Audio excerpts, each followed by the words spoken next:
Hello, and welcome to today's SAMHSA webinar on what to do with the wounds that time does not heal. And welcome back to those that were able to join us on Monday for the webinar Grief, a simultaneously unique yet universal experience in honor of SAMHSA's inaugural observance, National Grief Awareness Week.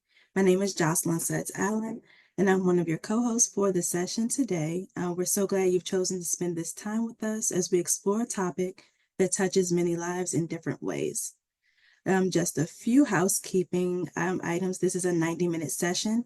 The webinar is being recorded and is planned to be posted on the SAMHSA website. We encourage you to share comments in the chat. Unfortunately, with overwhelming interest, we may not have enough time to answer questions, but we still encourage you to drop them in the Q&A chat box. And if time permits, we'll be able to address them. We'll also have a questionnaire at the end asking for additional ideas for future events.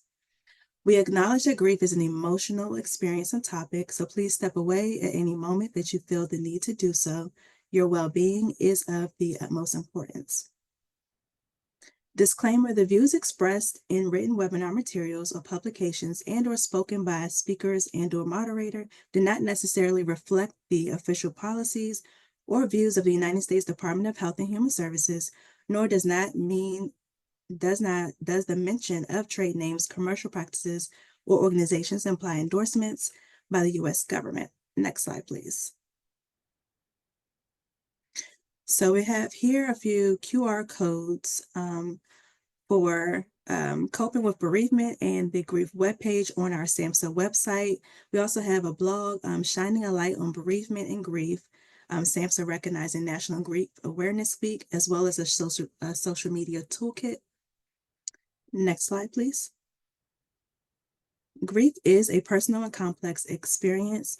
This webinar is not meant to be a virtual support group, but it is focused on general awareness of the impact of grief, different types of grief, and clinical and peer approaches to grief support. Although we will approach today's session with grace and compassion, the discussion may still be difficult for some, especially if you've had a recent loss. Please reach out to 988 at any time if you need additional support through text, chat, or call. Next slide, please. And at this time, we'd like to invite you to take a moment to reflect. If you're comfortable, we encourage you to write down the name of someone that you'd like to honor today. Anyone that's left a mark on your life. This is just a way for us to center ourselves and acknowledge the person or the connection that continues even after loss. So at this time, we'd like to take a moment of silence.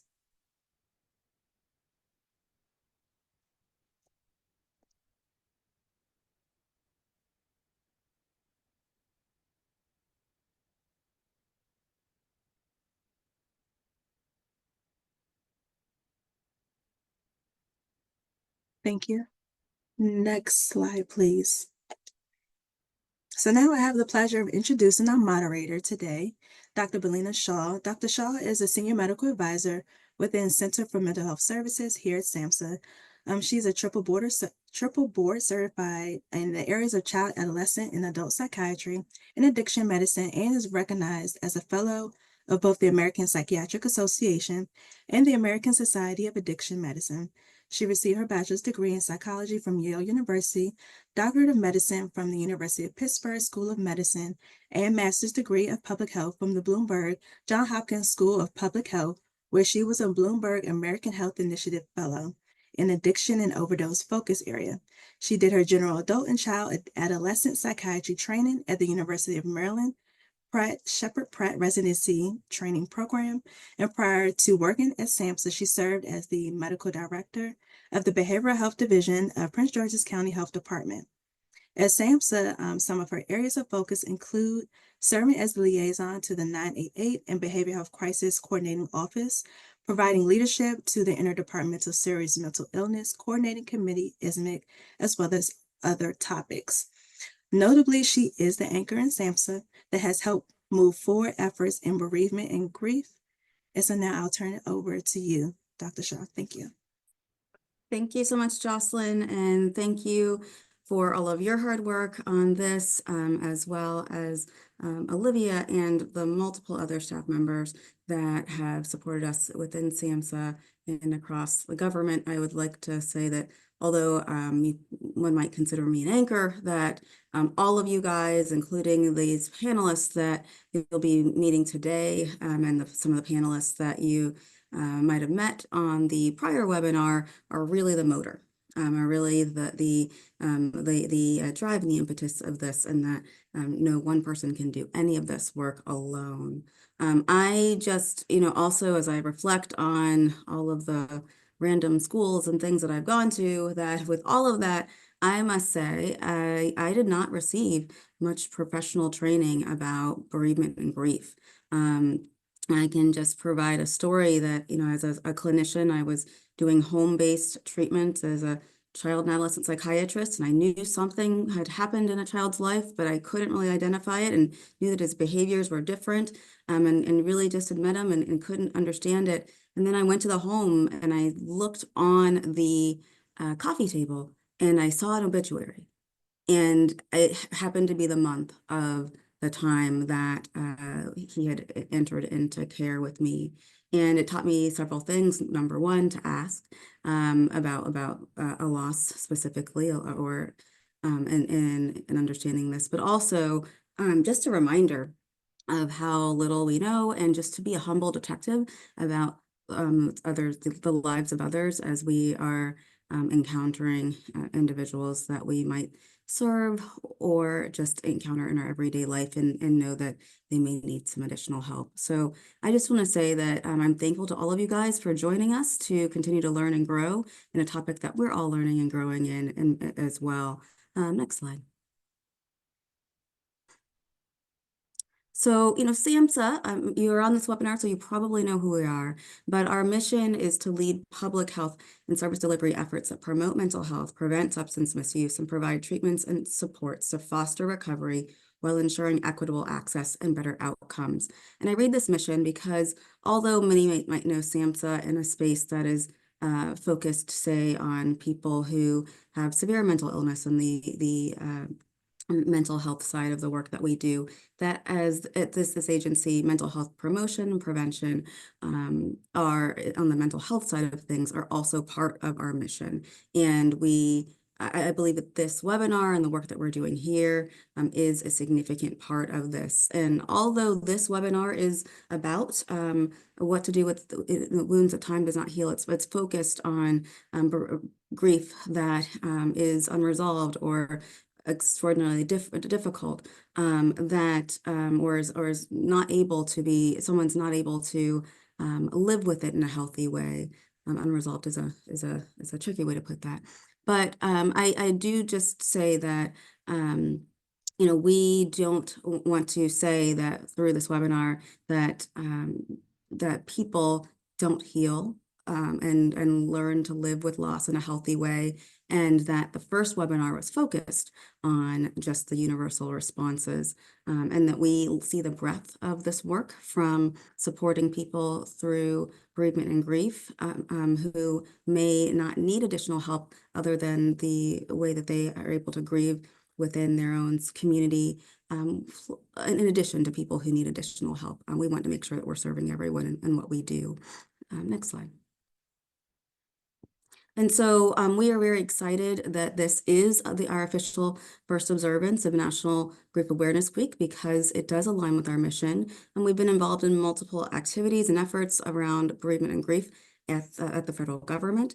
And we are here partly also because there have been several public health epidemics and a pandemic that have led to a large number of deaths. When you think about the deaths by suicide, you think about deaths by overdose, and the losses in our community due to COVID-19, that we've had a significant number of deaths in our country, and we just know that we want to make sure that we're acknowledging not only the prevention and treatment, but the support of the people that are around them, because we know that no individual is and should be living in a silo.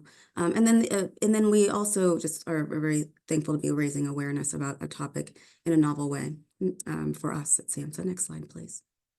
And, as I think about this topic, I just really see it somewhat in the perspective of this slide, that bereavement and grief, especially grief, is a reminder that a loss of a human around us, especially when we think about loss of life, makes us in some ways quintessentially human, right? And so as in our world that we're additionally relying on technology and seeming like it replace humans, it reminds us that through the pain, there's the beauty of the humanity of life and connectedness. Next slide. And so bereavement, a conditioned or state of loss, usually involving a period of grieving and an emotional, mental, or physical response to loss, that's often considered a normal human response that subsides over time for most people, are some big picture summaries of some definitions that we've tried to piece together for bereavement and grief, difficult terms to really create a finite definition for. But you can find these definitions on our website. We asked our subject matter experts to help us with that. Next slide. And so when we think about the types of loss that can cause grief, we will be focusing here today on life, but relationships, jobs, pets, health, miscarriage, identity, home, dreams, fertility, and finances are also other examples of things that can cause grief. But we will be focusing on loss of life here today. Next slide.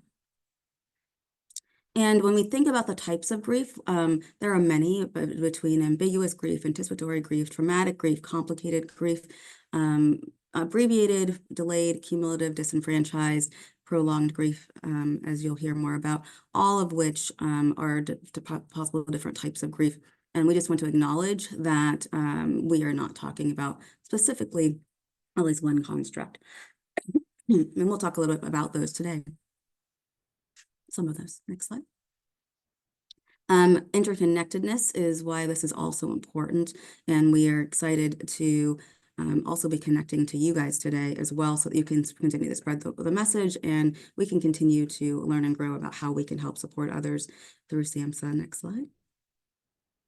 And also, I just want to note that this is, we're behind, I would like to say, in this country, in this space, that in Europe, they have a framework for doing this kind of work. And we really believe that the work that we're doing here today is that level 0 level space where we are increasing grief literacy and awareness. And just wanted to acknowledge that we have some work to do. And next slide, but that the top tier of that triangle is really where we'll also be starting to focus on helping you understand some of what people experience and what types of help might be available. So we like to say that in this work right now, we're rooted in some work that has happened in the past at SAMHSA, and that we are also, next slide, still growing. We're still, next slide, still growing in the initiative and this work. And we're thankful to all of you for being a part of it. We have started adding some materials to our website, et cetera. And these are some webinars, but we're looking forward to doing more work. And we know that we won't be able to cover everything at every time. It won't be perfect, but our heart is to make sure that people who have experienced loss will have the resources that they need in this country. Next slide. So this has come out of an expert panel meeting in June, and our presenters today were part of a panel. I like to say that I wanted to bring to the rest of the world the experience that we had with these panelists who were so transparent and open and helped us to understand the landscape better. But this webinar is kind of like writing a term paper that it crashed, your computer crashed right before your last sentence, and you try to repeat it. So we'll never know, it'll never be the same, but we just wanted to try to get some of these voices out to you. Next slide. And so I am going to next start with introducing our panelists. We have here today Carrie Epstein from the Yale Child Study Center, Glenn Lord from the Peer Support Community Partners, Dr. Ruby Mendenhall at the Carle Illinois College of Medicine and University of Illinois, Urbana-Champaign, Michelle Palmer, who is currently leading at Beyond Grief, Dr. Holly Pregerson at the Weill Cornell College of Medicine, or Weill Cornell Medicine, and Dr. Catherine Shear, the Center for Prolonged Grief at the Columbia University School of Social Work. So we have a variety of disciplines here and a variety of perspectives between sociology, psychology, social work, peer support. There's just so much, and I'm just so excited to have this array of presenters. So I am going to start with asking our presenters in a couple of minutes just to tell us a little bit about yourself. How did you get in this? What makes this work important for you? And when you think about this, the title of this, what to do with the wounds that time does not heal. And then we use that is because that is a platitude that time heals all wounds that we know for some people isn't quite true. But when you think about that, we want to know, what does that, quote unquote, healing look like? And what does it look like when someone is able to learn to live with loss in a healthy way? So I will start with Carrie.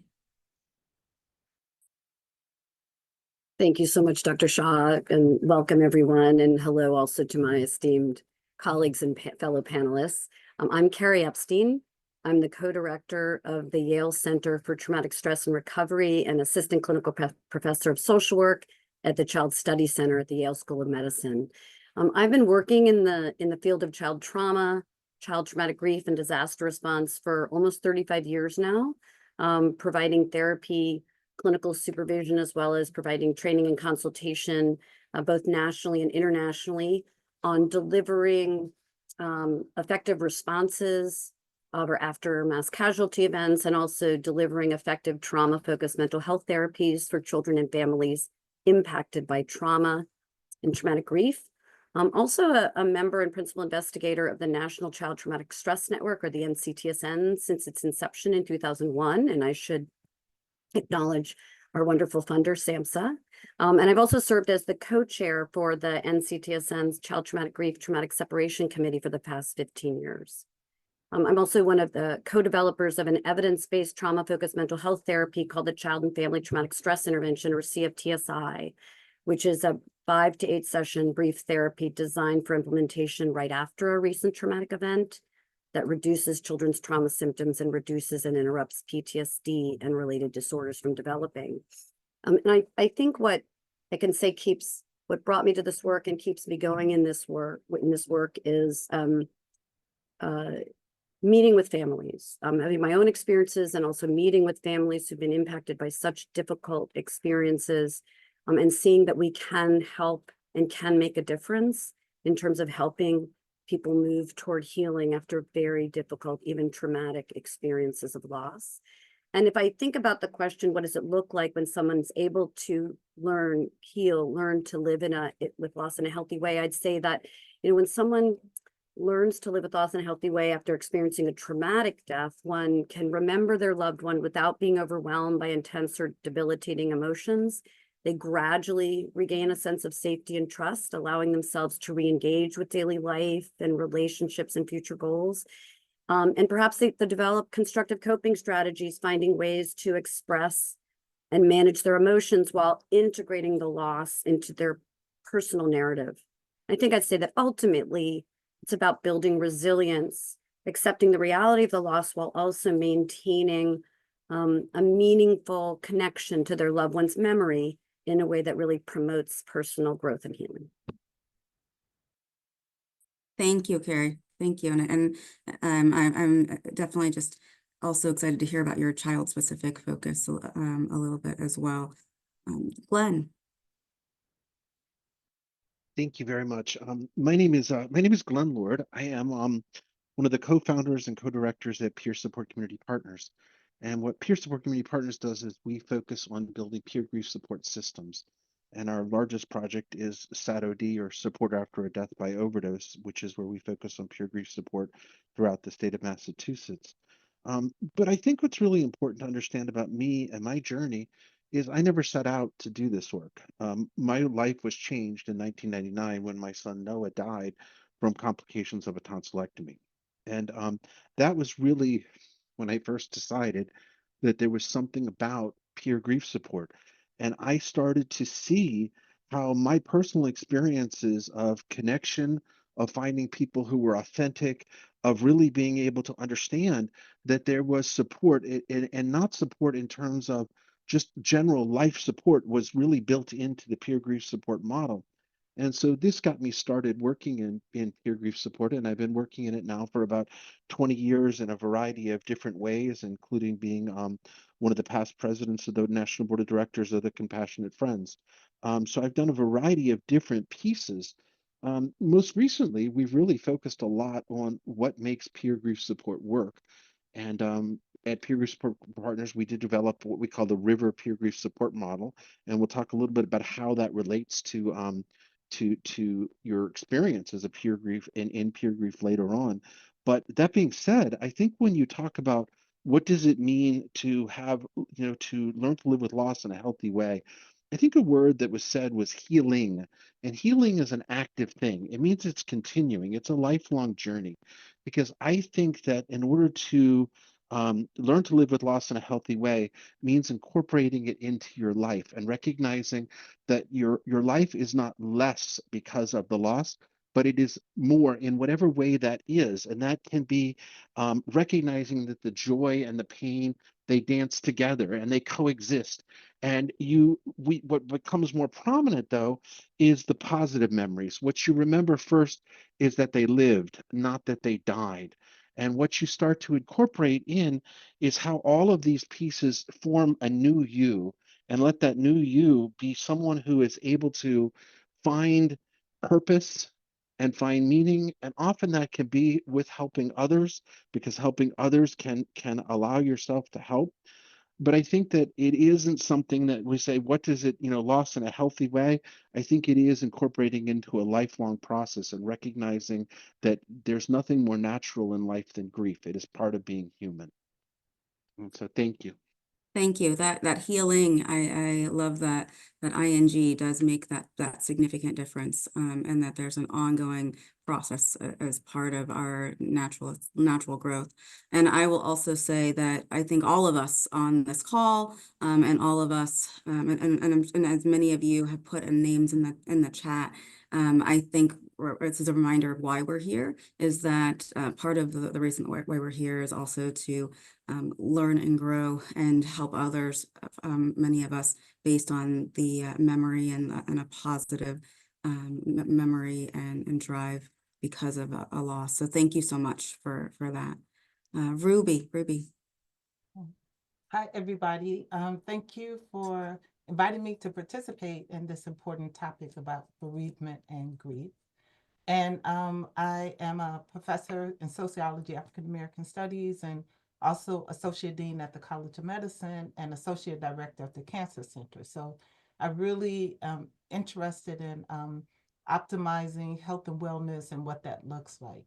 And so I've done research with about 100 Black women and just kind of asking them about their stress. Some of them lost their children, which actually led to a documentary about loss. Lisa Butler started that. And then I'd also say, like, the talking to the women showed me that there was so much grief in communities, and often people don't have a space to process the grief, and often they feel sometimes people may rush them through the grief. And we saw that especially with COVID-19. And so I was really grateful to the MacArthur Foundation. They provided funding for us to train about 50 high school students, young adults. And so we trained them to be community health workers and kind of going into their community and even working with young people who are in their schools. And so I'll say, when you think about, like, what does it look like as someone goes through the grief process and learn to start to live with the grief, I'll just give a couple of examples from the documentary. And so one of the moms, she said that she was literally in the bed for 4 years. And then one day a thought came to her that her son wouldn't want her to live like that. So then she got up and then she started doing things, particularly advocacy. And then there was another mother who I worked with who was very angry, like rageful, and she went through a depression. But then by the time that I actually had a chance to interview her, she actually had compassion for the person who took her son's life. So those are some examples. And then my own personal example, someone mentioned it earlier, after my father passed away, it was so hard to look at his picture. And every time I look at it, right, just fall apart. And then I knew that I was kind of getting better when I was able to kind of look at it and actually put it on my desk. So those are some of the things. Thank you. Thank you for those tangible examples too. I think that for me, hearing, especially as we think about the prolonged grief disorder construct, especially for me, seeing those videos and hearing the real life examples was really tangible. So thank you. Thank you. And thank you for sharing your personal story too. Michelle? Hi, I'm Michelle Palmer. I am a clinical social worker, and I'm in private practice in a practice called Beyond Grief. Prior to that, I was the executive director of the Went Center for Loss and Healing in Washington, D.C., a nonprofit that specializes in grief, trauma, and the intersection of both. I had a colleague a long time ago who described sort of grief to me, sort of why we do what we do, as our goal is to create an opportunity where we can peacefully coexist with our grief. And I really love that because I do think at the end of the day, it is actually, I just saw it, somebody in the chat said, you know, I still cry. My mom died in 1987 and I still cry when I talk about it. And I'm not sure that the goal is to stop crying. I think the goal is to be able to live with both so that it's balanced. And sometimes it's not balanced, and that's okay because that's life. But we want to get to a space where we're able to see all of it rather than sort of that small piece of it. Thank you. Thank you. I love that expanding your perspective from the loss itself to a broader, wider perspective. It's a new perspective with the loss as a part of it. Thank you for that. Holly. Yes. Hi, I'm Holly Ferguson, and I'm an endowed professor of diagnostics and radiology at the Weill Cornell College of Medicine, and I direct the Cornell Center for Research on End-of-Life Care. I've been studying grief and following thousands of cohorts of bereaved people over time to find ways to identify more healthy versus less healthy ways. There were adaptive ways of grieving. And when asked what's the difference between the two, as I'll describe in more detail in a little bit, I consider more adaptive grieving a normal, natural process that's a response to a loss, which could be likened to a storm. So it's unpleasant, it's upsetting, and mourners reluctantly accommodate to that storm. But that's different than a hurricane. And with prolonged grief disorder, the difference is it's the disruption, the profound destabilizing feeling of a hurricane that you in the wake, it requires a mourner to rebuild their whole lives, and that they no longer know a way forward. They have to rebuild relationships with others in a way that a storm, which is we all experience and weather storms pretty well, but that's different than a hurricane where it creates an existential crisis where you're really not sure the way forward.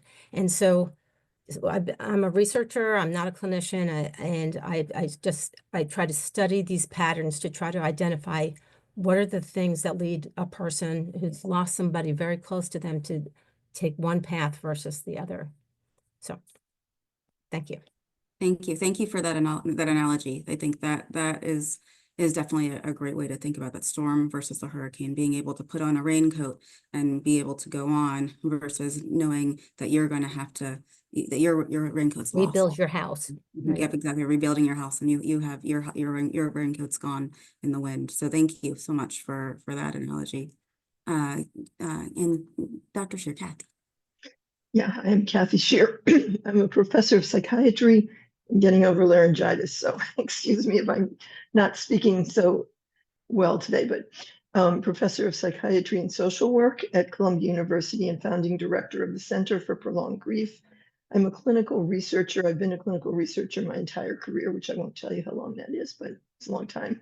And since the mid-1990s, I basically led a team of clinicians and bereaved people, actually, also, who helped us develop and test an efficacious short-term therapy for what we, for a persistent impairing grief, but what we now call prolonged grief disorder. We variously have called it traumatic grief, complicated grief. And anyway, what drew me to this work was the recognition pretty early on that grief is really a form of love, and that people could get caught up also in grieving in a way that would make their deceased loved ones very sad, and that we could make use of a pretty simple therapy that actually drew on a lot of different proven psychotherapy methods. It is kind of short term and helps people to get to a very different place in their grief journey. So what that means to me is, like many of my colleagues, I think pretty much everyone who spoke about this just now, we consider healing after loss to be an ongoing process, really lifelong. And so what we do in this therapy is to introduce people to a series of what we call healing milestones, which helps them to begin work in 6 different areas, which I'll talk about later, and to continue that process after we stop working with them. We don't try to do something like resolve grief or something like that. That's not on the table for us, because what we see as learning to live with the loss is that essentially, well, first of all, it's very, very variable. So if we would try to say what it would look like when we talk to any bereaved person, we wouldn't be able to say, well, this is what it's going to look like. But there are some commonalities. And I guess the way I would see that is that after emerging as an intense response, maybe a hurricane, as Holly just said, to the loss of someone close, it's a pretty complex, multifaceted, and variable kind of reaction. Grief tends to evolve over time, gradually softening and quieting down as it finds a place in the life of the bereaved person, I guess, echoing again what several of my colleagues have said here. And this basically, we think, happens as a person learns to understand and accept the reality of the loss, the grief that will always accompany that loss, and the changed relationship to the person who died, as well as learning to restore their own capacity for well-being, which means their ability to engage in meaningful activities, to regain their feelings, senses of competence in themselves, and to restore feelings of belonging and mattering in the world. So that's basically, what we do. I want to say one other thing, that I do think the word healthy is a little bit tricky, as Dr. Shaw mentioned in the beginning, because it can sound pretty judgmental. And I think we want to stay away from that, because we make the point in what we do that grief is a natural response, and it is not grief that we're really helping people with. It's really the process of learning to live with the loss. Thank you. Thank you. Yes, this is an area where navigating the words are so important. It can be challenging. Thank you for that. And I love what you said about grief as a form of love. I think that is an awesome quote to really carry on. It's really just another permutation, another way of loving someone. So I am going to move on to our first panel. We've just developed this in sort of a little bit of a couple of segments. First, this first time we'll be talking about the general grief-related activities and supports, and then we'll be moving on to talking about traumatic grief and then prolonged grief. And so Michelle is a clinical social worker and has had extensive experience in not only providing care, but also leadership in this space. And with this history, can you tell us a little bit about what leads people to come to grief counseling, and really what is grief counseling? Because as we've said, this is a normal experience and a natural experience. So what does this involve? Because we know, like what you said, we don't resolve grief per se. Yeah, that's right. The goal is not to resolve it. um, I would say that Carrie's actually going to talk about traumatic grief. We often, as a grief therapist, the folks that I see in my practice come to grief therapy for a number of different reasons. One is because, interestingly, as universal as as grief is, it is a profoundly isolating experience for so many people. And so folks come because they feel deeply isolated and sort of don't feel like they have a space to talk about their experience and loss, the emotions that are associated with it. They're often very confused about sort of what happened to my short-term memory? Why can't I remember simple things? Why'd I have to write everything down? Because we as a nation don't do a fabulous job educating people about what is normal when we talk about sort of a grieving experience. So that's one, is sort of to help decrease isolation. That's why people come. Another reason that folks come is they kind of feel guilty. I hear a lot like, my friends, my family don't want to hear me talk about so and so anymore. I feel bad. I don't want to burden them. And so it is just sort of a space. Grief therapy is a space where people can just talk about their person, their people, their feelings, their experience without feeling as though they are being a burden to the folks in their life. Another reason that folks come to grief therapy is that they feel misunderstood by the people in their life. They feel like nobody gets it. They don't get it. And I don't know how to explain it to them. And so sort of feeling as though I need to be in a space where somebody gets me, somebody doesn't think I'm weird or crazy and fill in any of the terrible things that our brains tell us about ourselves. And then I think the last one, which I think is a really important one, is that the coping skills that they started using have stopped working. And so often what that looks like is, look, it is the most normal thing in the world, it's the most human thing in the world to not want to feel pain. And so in the face of intense grief, it is not uncommon to see people drinking, using drugs, shopping, working. I mean, you can't fill in the blank of like, I just can't deal, so I'm going to do what I can to numb this. And that is sort of, that impulse is so normal. Unfortunately, what happens is it can become problematic and that sort of takes over the life of. And so folks come because my coping has either become problematic in my life or it just doesn't work anymore. And I need to figure out why. I need to figure out ways that I can better manage so that I am able to be in the space and see my person, see my people in the totality of their life and my life with them, rather than just in the grief of their death. The way that I'm a therapist, I love a metaphor. And the way I think about sort of why sometimes people come to therapy is, okay, imagine we are all seltzer cans. Every single human is a seltzer can. And some days we are really shaken up and there's a lot of pressure in that can. And some days it's okay. We're fine. There's bubbles, but there's not a ton of pressure.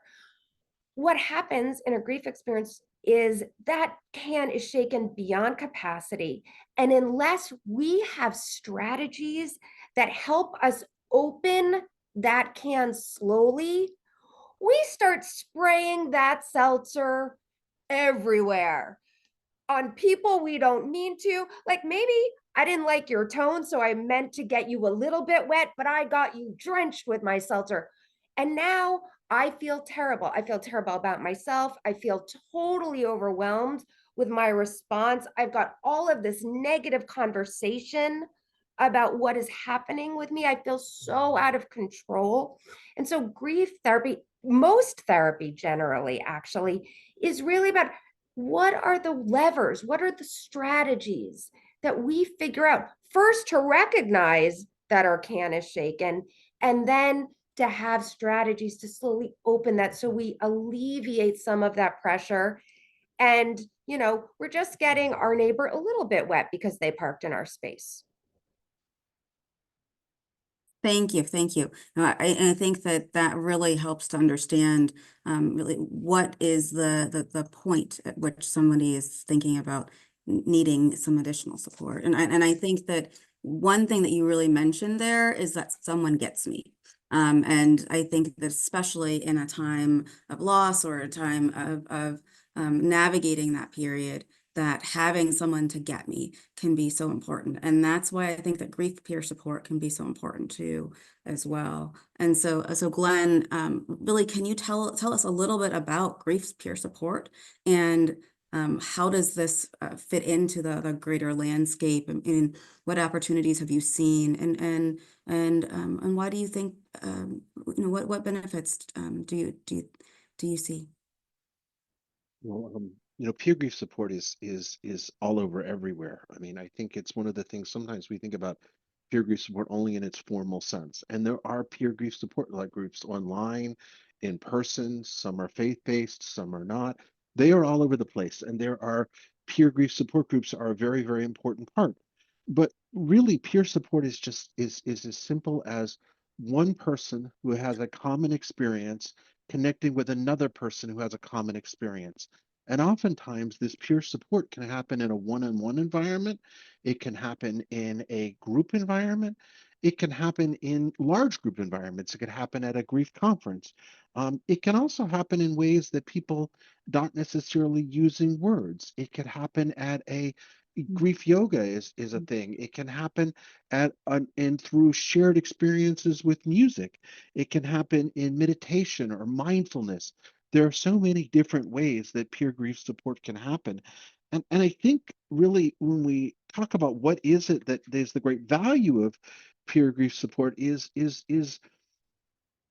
some of the things that people are missing when they have had a loss is peer grief support helps people see that they are not alone. It helps them understand that there are others in this world who can connect, who can relate to them, who have although not the same experience, because no two people, even my wife and I both had our son die, we did not have the same human being die. It was not the same experience.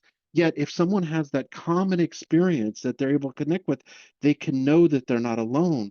And I think another piece is we all feel like, and it is so true, our story is not welcomed. People don't want to hear our story, and peer support provides a safe place to share your story with people that are not just listening because they're obligated to or they're being polite to, but they have a sincere interest, a connection, a human bond is built around this concept of sharing your story, and your story matters, and it matters, and you come to learn that it isn't just in these groups, but you have a right to share your story or not as you wish, wherever you wish. And I think it also helps people understanding that one of the things is as I think you said, we don't do it so expertly, or there was a term, we in America, we don't teach people too much about grief. We really don't. So this concept is we kind of we put it away, we move on from it. Someone asked, why do we only get 3 days of bereavement? There's all these questions, but the fact is there's so many things that we experience that we don't even realize are completely normal. I may be going to the grave to go talk to my son who died, and I may think, wow, that's really weird. And yet I go to a peer grief group, if there's a dozen people who are saying, yep, You want to meet there? We'll go together and we'll go for a walk after we go and talk to our loved ones. And it can be a variety of different things. And what we come to understand is that our reactions are understandable. That is, it's just we're being human is what we're doing, and peer group support can bring that to us. The other thing is um, we as humans, grief has been a part ever since humanity existed. From the very first time humans existed, grief has always been a part of our experience. And so it is in our DNA, it is in our makeup to be able to navigate grief. And being in a peer grief group can help you understand that you have that power, you have that ability to deal with your grief. And when things get difficult and challenging, you can hear from other people examples of how they're doing it or where they're coming from. And I think the other thing is we've talked about on this call, and many times about how this is a lifelong process. And I think so often people don't recognize and understand that the question, the comment was made that love and grief are connected. So if I love someone, then if my grief were to go away, that implies that my love also died. Now, I want to emphasize that doesn't mean my grief doesn't change form. I grieve my son. He died 24 years ago. 99% of the time, my thoughts of him are positive and I have positive pieces. But this is where peer grief support also comes in. There are life events that can occur 20 years down the road that all of a sudden, there's something that hits you off, and you just need to know that other people get it. And that's where peer grief support I really can play a great role in connecting all of those different pieces together. Thank you. And I was mentioned in the chat, and this is no coincidence that National Grief Awareness Week does occur during this holiday period, I'm sure. And so, just this is also a time where those feelings can resurface right now. And so, I think it's really important to remember that this is a process, and that grief in all forms and all intensities is still a manifestation of love. Thank you so much for that. I also think that it's really important to note, and I know you've mentioned before that peer grief support and therapy, they're not mutually exclusive, right? That they can be complementary to each other.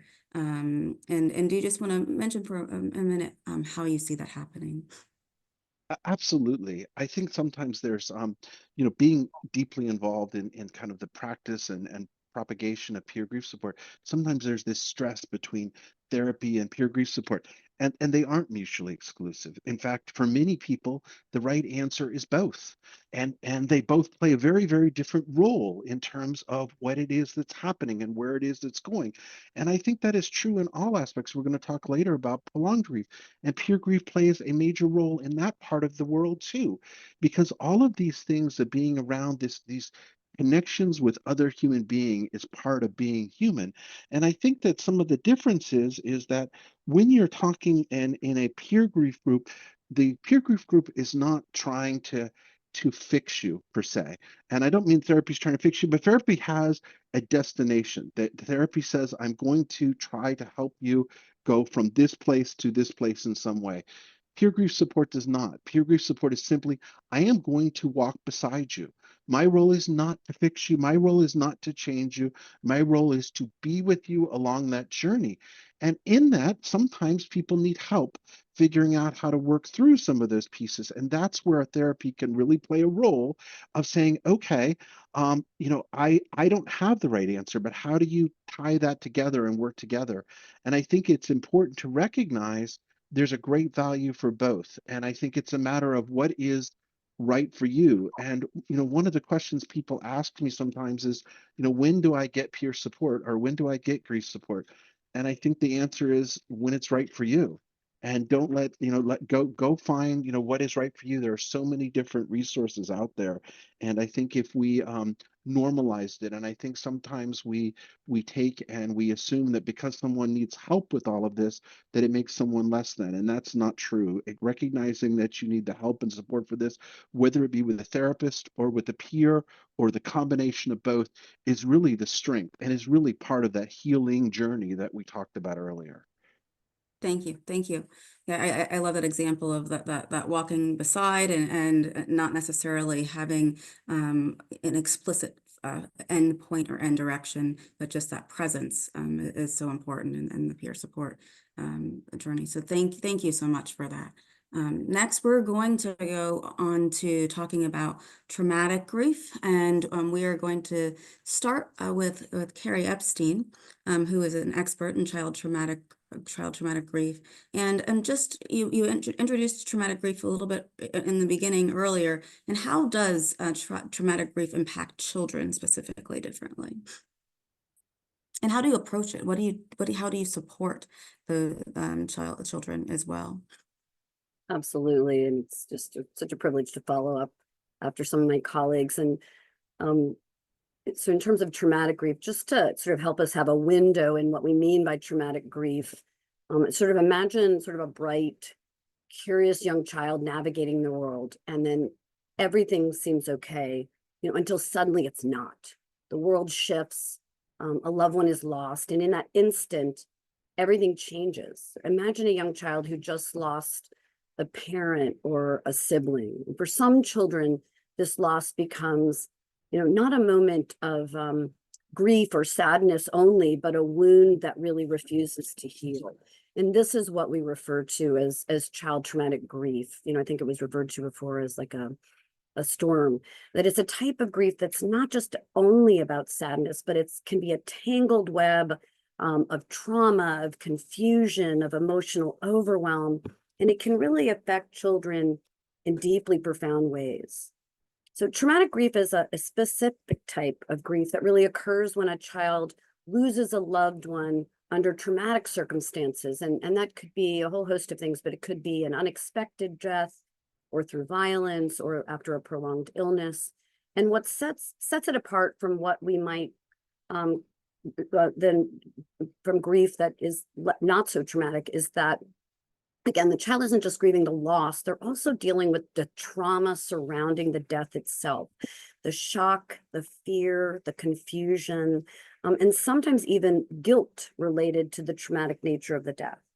So the bereavement process, in other experiences of grief might involve the process of reflecting on the person who died or reminiscing about the person who died and moving the relationship of one of the present to one of the past, even though they're quite present to us in terms of internally, right? And in situations of traumatic grief, if a child starts to reflect on the person who died or reminisce about the person who died, it immediately segues to trauma symptoms like heart palpitation, surges of anxiety, and distressing and upsetting images of the circumstances of the death.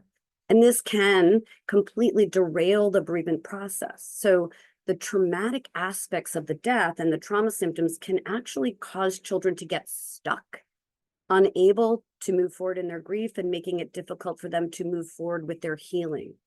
So you can see how traumatic grief can be deep and unrelenting, affecting not just how a child feels, but how they think, behave, and even how they interact with the world around them.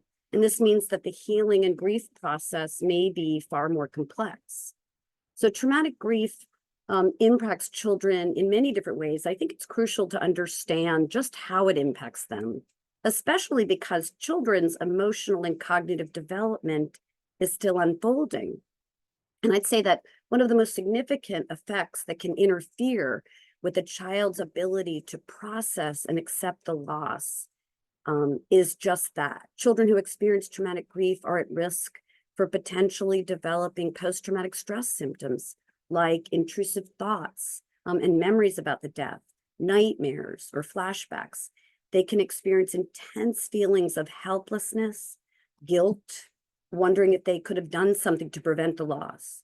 And because children can process emotions somewhat differently than adults, their grief often shows up as changes in behavior, like irritable behavior or oppositional behavior, or physical symptoms like stomach aches or having trouble sleeping.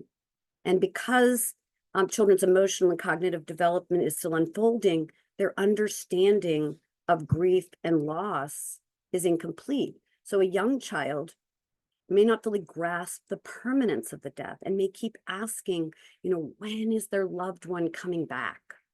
This confusion can lead to feelings of helplessness, anxiety, fear, even anger, and can result in changes in how they behave.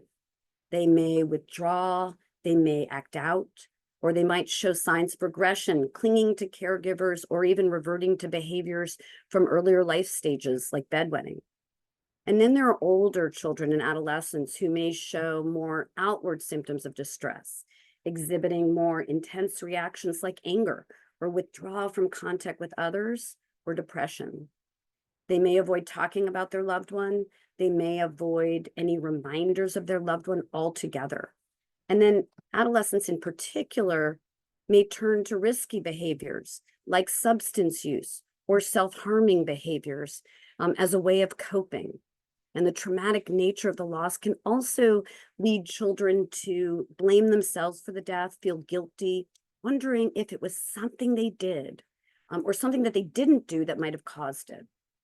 And for some, this grief can really interfere with their ability to get along and function in everyday life, whether that's at school, whether it's with friendships, whether it's within their family. I think I'd say that one of the most concerning things is that children often don't have the tools to express their grief in healthy ways. And without support, their trauma, the traumatic aspect of it, can really shape their future relationships, their sense of safety, and their emotional well-being. And in this way, the impact of traumatic grief can be long-lasting and far-reaching. So how do we help children heal from traumatic grief or start the healing process? And I think the good news is we've learned a tremendous amount over the last couple of decades.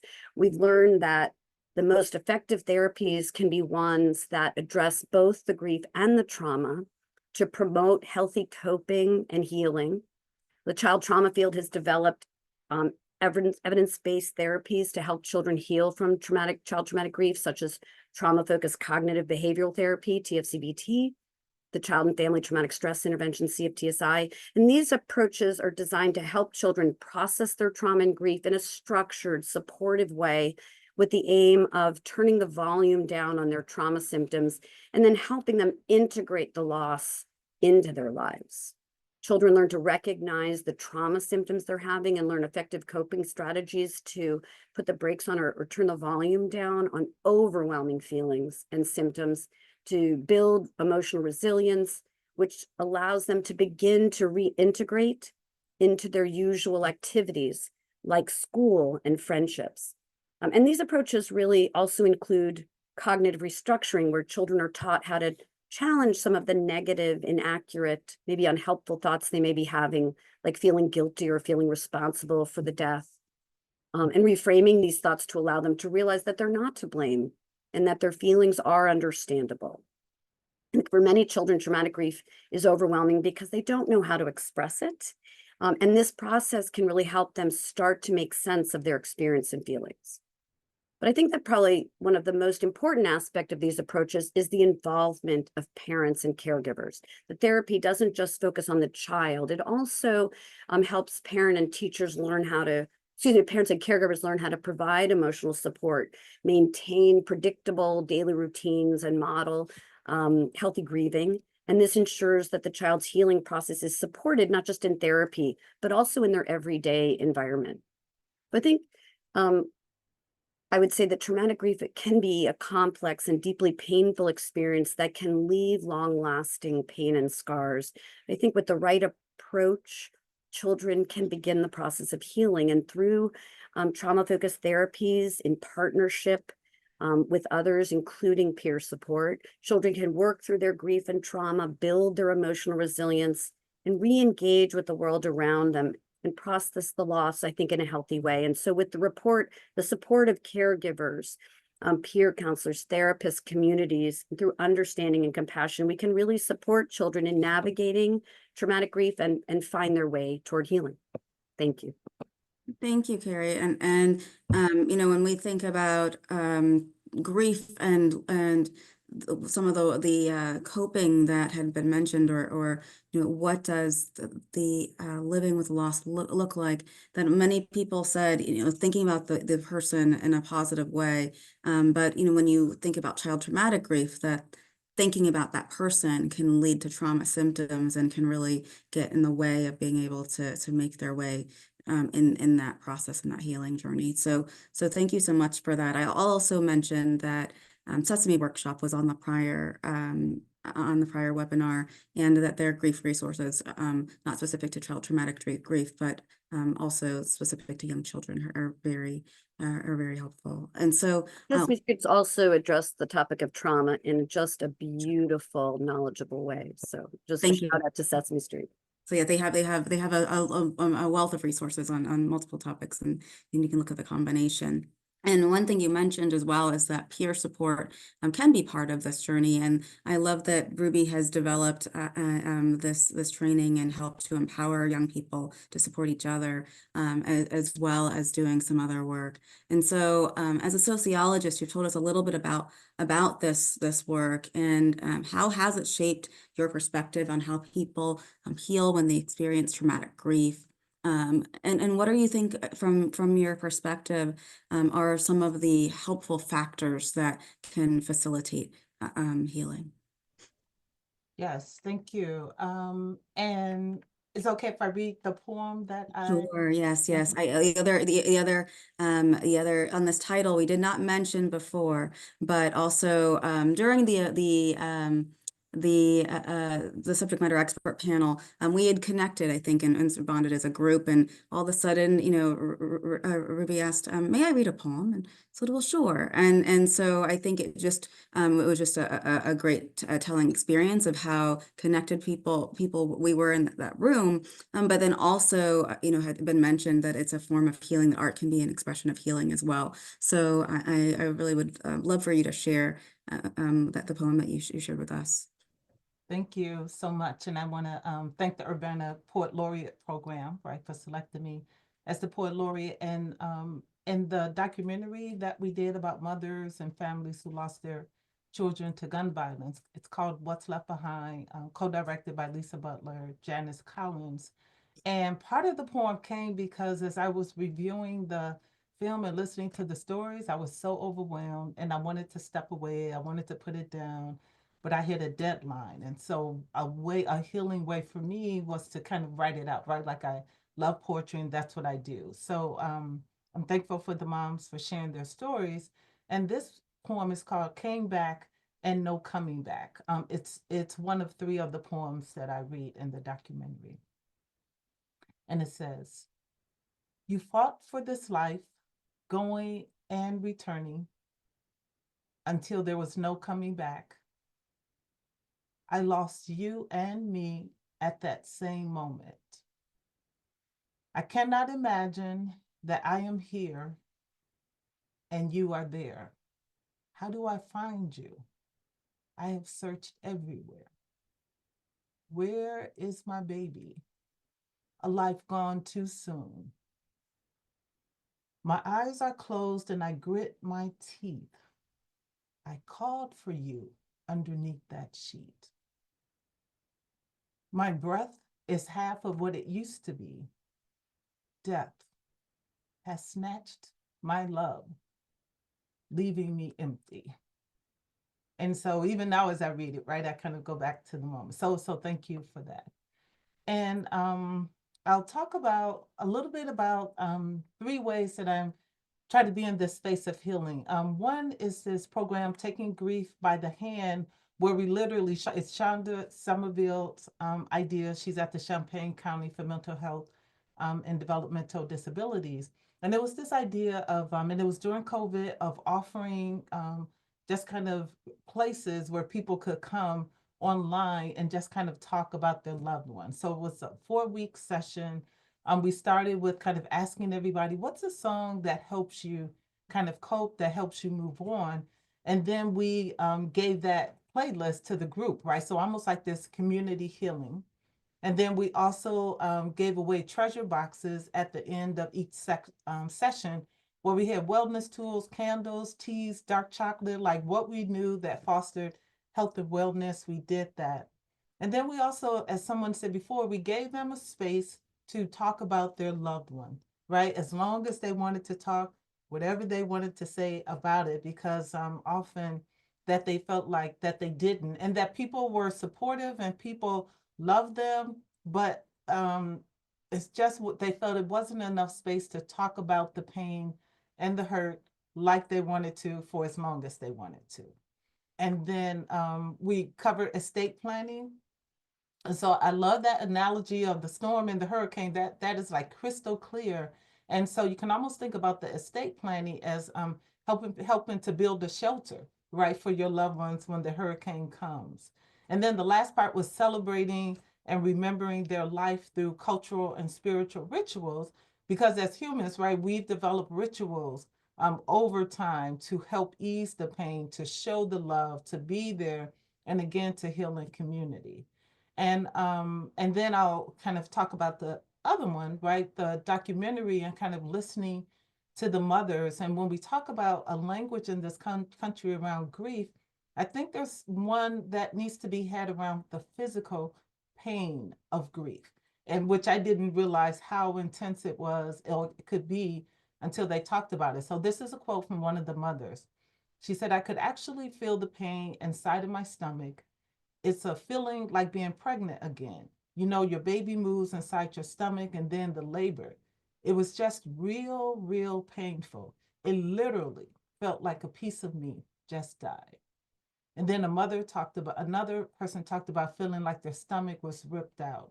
And so just imagine if you're at work and someone is in this condition and you can't see it, right? You can't physically see it. And how can we support them? And that's what I mean around the language, around policies. I know in the first session, we talked about time off and how much time do people need. And then the third one, talked about a little bit, is when we train high school students and young adults to be community health workers, right? To be the healers in their communities, and especially with young people who are experiencing trauma, grief, and other things, to have someone who's their peer, right, who can talk the language that they talk and understand all the other nuances that go with being a young person in this country at this time. And so as we did it, we gave the young people access to a counselor, Alice Gibson, who was amazing. And we gave their parents and their friends, like anyone associated with them, right? Because they are in community and we don't just work with the one child. Anyone who wanted to talk with her were able to. But at the end of it, at the end of the training, and as they talked about what was going on in their lives, we realized that they themselves had a lot of grief. And so we asked her if she could come back and do a session on grief, and she did. And I just want to put up maybe the healing cards. These are by David Kessler, and the community health workers, right? They had tools.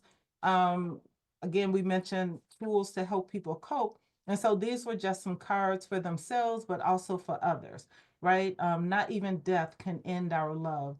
I will talk to you today from my heart. And then another one, honor your grief today. Others may minimize it or want you to have a different feeling. Don't look to others to understand it. Only know the magnitude of your loss, right? So those are just some ideas of words. And then we also encourage them to write their own words, right? So maybe none of these explains your feelings, and what would the words that you have look like. And we created a place where they can create protocols of all these wellness tools. It was just beautiful. And I love the gifts and the genius of our young people around healing. And then I'll just talk a little bit about how it's shaped my perspective on healing. And as I talked about this unprocessed grief, and as I looked around, and then also with COVID, I really wanted to think about, like, how can people have healing tools at their fingertips, right? So maybe they don't want to raise their hand and say, for cultural, for stigma, for right lack of sensitivity when they may go for whatever reason, they don't want to raise their hand and say, I need help. I'm in trouble. I am overwhelmed. I am in hurt. And they probably can't even explain the hurricane. They just know the feeling, right, of being swept off their feet. And so just kind of thinking about putting healing stores, tools in their community. So we have 2 in stores. We have 1 in the museum. We're getting ready to do another one in high school. Sorry, I meant to say we have 2 in high schools. And also with the wellness stores and spaces, we want people to understand how their nervous system works, that there is a relaxation response, just as you have the stress response that may have students angry, trouble sleeping, flipping over tables, right? For them to understand kind of the zone of tolerance that they may have, right? That scholars talk about.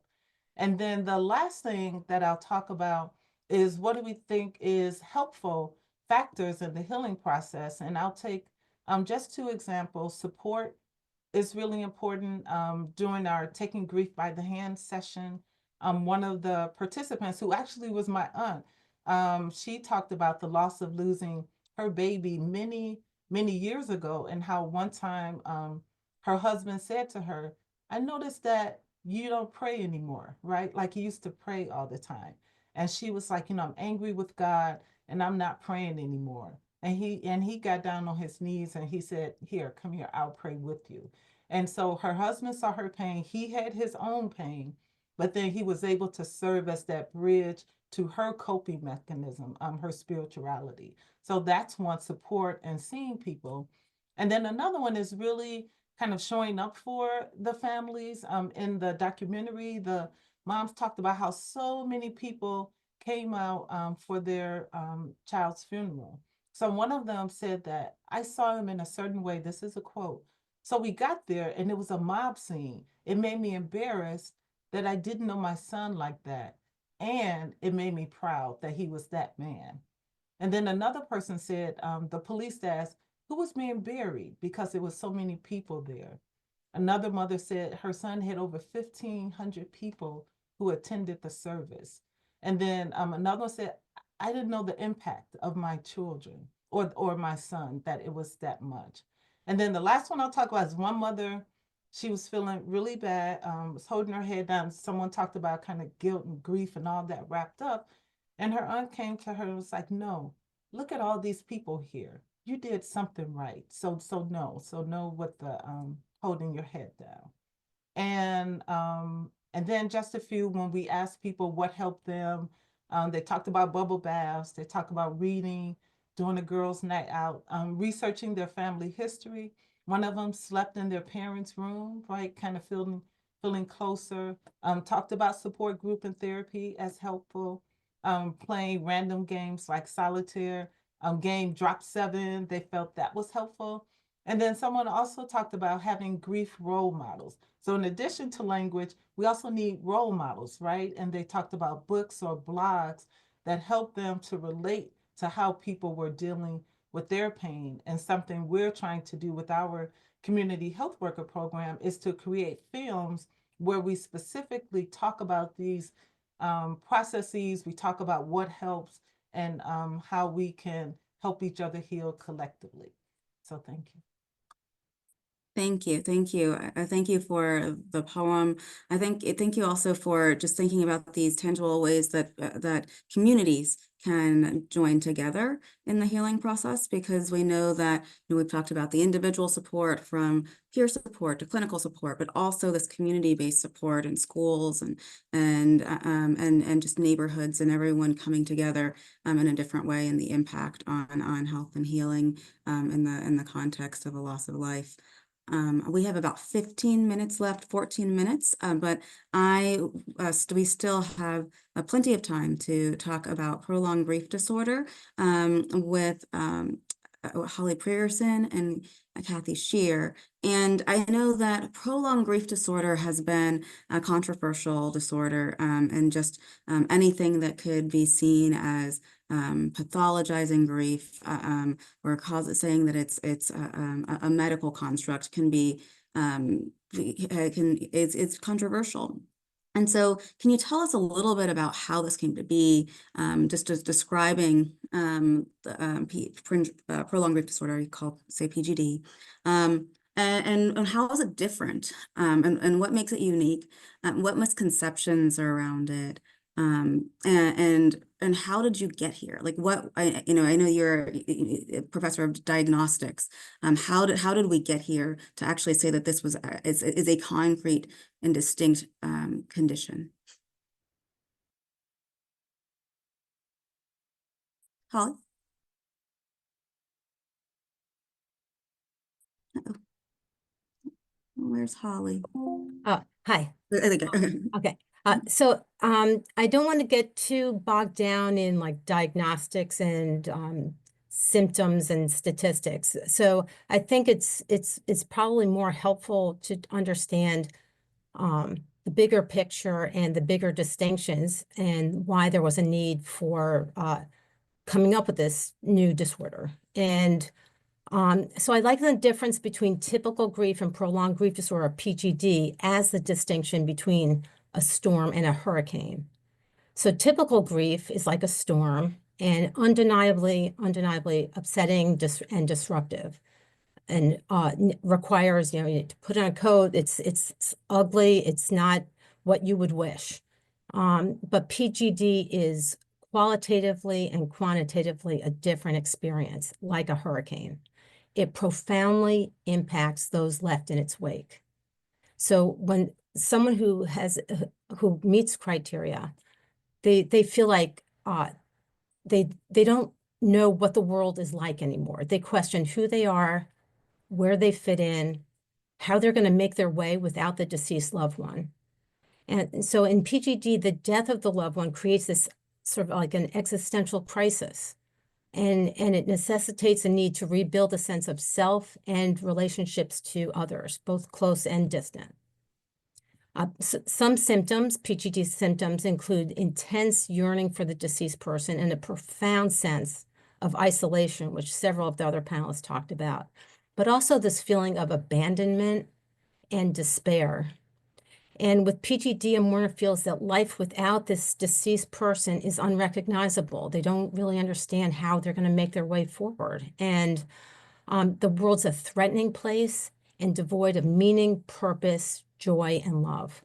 And so it leaves those who meet criteria. That's why I think people don't realize how severely, profoundly distressed and upset and disabled people are by these symptoms of seemingly normal grief. And it leads them to question their capacity and their desire to go on. So it's the mental disorder most closely associated with wanting to kill yourself, with suicidal thoughts and behaviors. It's different from depression, which is, in essence, a generalized low mood, feelings of sadness, and from PTSD, which is essentially a fear-based mental disorder. For PGD, it's attachment-based and very, very personal. It's all about the person who died. It's all about the survivor's relationship with that person and what their existence is going to be like without that deceased loved one. The operative word here is without. The word bereavement means robbed. So there's this feeling that, a sense that they're being robbed of the person who made the mourner feel safe, secure, and who generated feelings of meaning, purpose, and love. So people are living without and feeling resentful, lost, and confused. So it's a hurricane. Like we need to rebuild a life compared to a storm. I was asked to say what are some common misconceptions around this new disorder, and I'll name a few. One is that there's a misunderstanding of how prevalent it is and how easy it is to meet these diagnostic criteria. So there's been a claim that it pathologizes normal or typical grief. And nothing could actually be further from the truth, even though the symptoms look so normal and natural.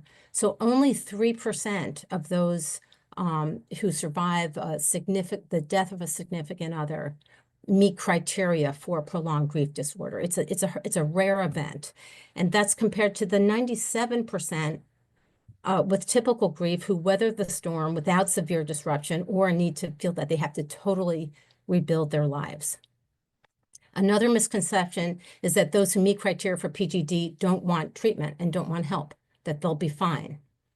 And we actually studied this. We saw people we interviewed people at length who had met criteria for PGD. 100% wanted help, and wanted help from people like Kathy Shearer who know what's the matter with them and how it's different from depression and what their psychological and social needs are. So rather than saying that, this is almost like that there's a conflict of interest, that we're trying to push a new disorder and pathologize normal grief and then have a problem and then formulate a solution that is somehow we're trying to sell something. That's not the data revealed. There's a very small subset of people who are not okay. And I mean, not that anyone else isn't okay when someone they love has died, but these people are suicidal. And as I'll be mentioning some data. So the other question that I was asked is, what's the evidence in support of this new disorder? We've shown, and it's been shown repeatedly by independent studies, large studies throughout the world, in China, in Germany, in South Africa, all over the place, that those who meet criteria for this disorder are at significantly higher risk of suicidal thoughts and behaviors, high blood pressure, heart attacks, cancer, being hospitalized for a serious event, accidents, worse physical health, and worse functional capacity.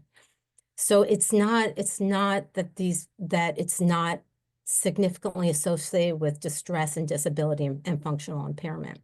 Another, the final misconception that I'll mention is that antidepressants would be helpful for PGD.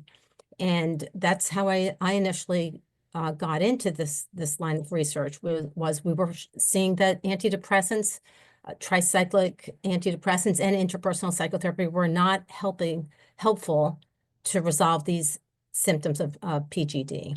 They were helpful. We did a recent review of medications for PGD, and currently there's no RCT that's established any medication that's helpful for PGD. There are some that show help for bereavement-related depression and anxiety, but not for PGD specifically. So that's another reason to distinguish between depression, which is responsive to antidepressants, and PGD, which we found was not.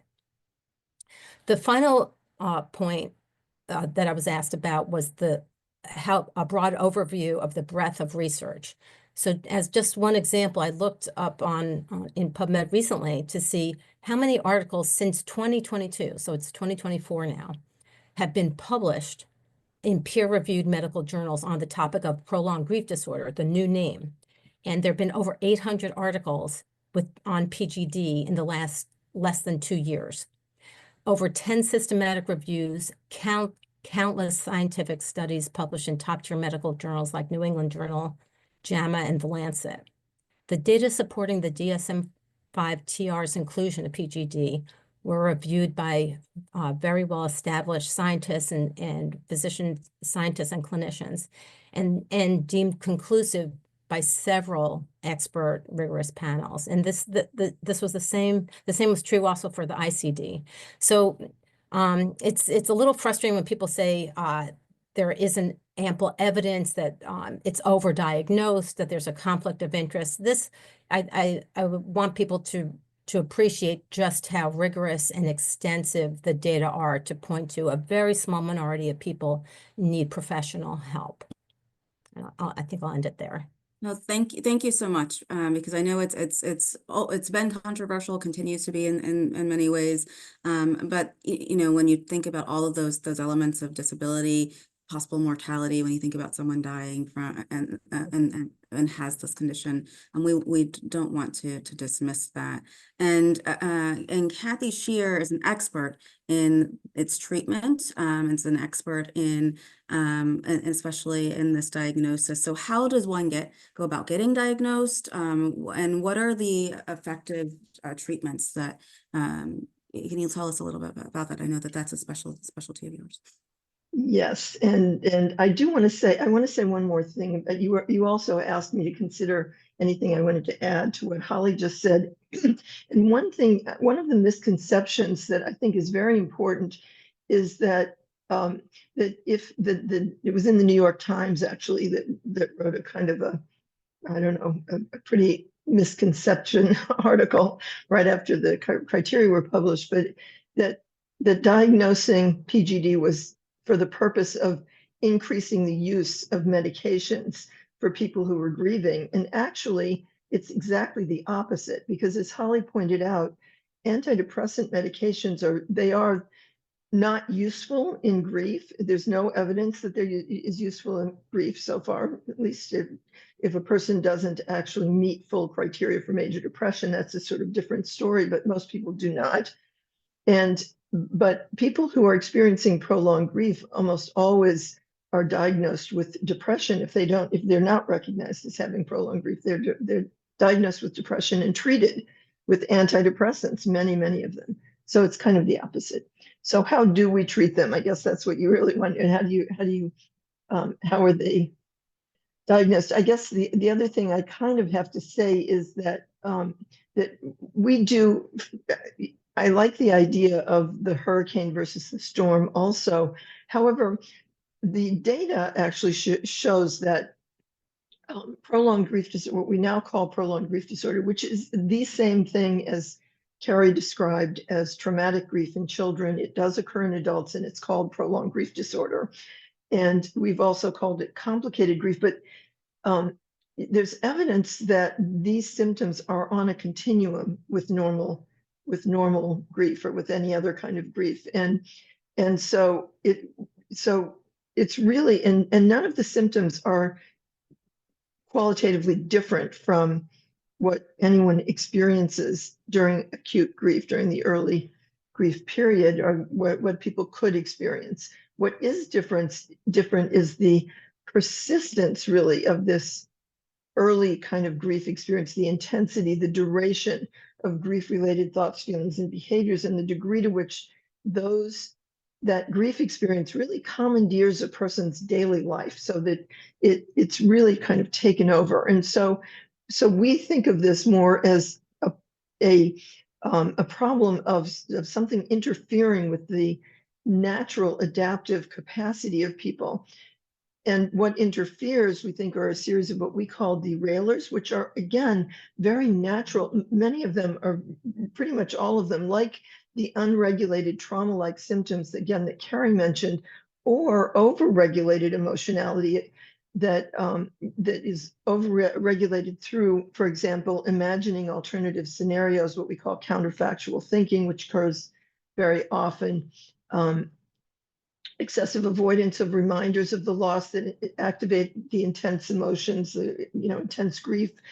Sometimes that includes things like not doing anything differently than a person did when the person was alive, and or spending a lot of time trying to feel close to the person through usually sensory means, like listening to the sound of their voice, listening to recordings, looking at pictures, touching their hands, the person's own hands. People would touch their hands or their face, or hold their hands, or hug themselves to try to feel close to the person who died, or even smelling their clothes or smelling things that belong to them. So these are the kinds of things that can kind of get in the way, and we look for those and try to help people resolve those. So we basically, as I said earlier, are going to work towards helping people adapt to the loss. And I just want to say the treatment that we've developed actually has been tested in very rigorous clinical trials, about as rigorous as anyone does, all funded by the National Institute of Mental Health. There are over 640 participants have been involved in these studies, and every one of them, there are 3 of them, and they've shown differences, statistical differences, but also very marked clinical differences between this treatment and really good treatments for depression, either psychotherapy with interpersonal psychotherapy or medication treatment. This treatment, we've been teaching it now for doing training workshops for about a decade. It's being implemented in at least 28 countries around the world and throughout the United States. It's actually a very strongly supported treatment. And in addition to this treatment, there are a number of people who've done CBT treatments which are very similar in their approach. I don't have time, I think, to describe it. I was going to describe it, but I think we're pretty much out of time. So, I guess I'll end by telling you the story of Ginny, who's one of the first people we worked with. And she had been experiencing intense preoccupying grief for nearly 20 years, actually, following the death of her partner. And she would say that the only thing that kept her from taking her own life, one of the big problems with this condition, is that she had a son. And she had been treated by some of the best clinicians in our community, including several really good community grief support groups, and none of it helped her. So she told us when we met her that she would go to work every day, do the best she could, because that's the only way she could support herself, come home every night, lie on the couch and cry, and basically did this for years, she said, decades, really. And actually, she was one of the first people that we worked with this treatment, and she responded dramatically. And so at the end of it, she felt, for the first time since her husband had died, she felt like herself. She started going out with friends. She joined a yoga class. And at the age of 60 plus, she accompanied her son on a parasailing adventure. And this is a kind of freeing of a person's life, releasing them from a kind of bondage to grief, really, that we've seen in many, many, many people over the years. So I'm sorry that I can't say more, but such as it is. Thank you for your attention, and thank you for inviting me to speak.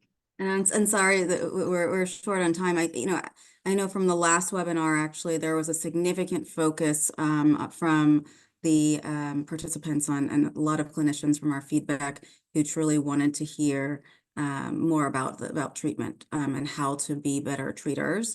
And so as we develop out this set and network of resources, I do want to have just some specific time just to focus on skill building and understanding, what are the core and common elements of the treatment that you've researched and things, so that we can make sure that we're building a cadre of skilled people in the community. So don't worry, we'll be getting you. Okay, well, I will say also, we do have a website, which is the Center for Prolonged Grief, at what used to be Center for Prolonged Grief at Columbia University, and you can find it easily on the internet. And we have a lot of training materials on that. We run regular workshops, and we also have an online self-guided tutorial that you can have access to. So thank you.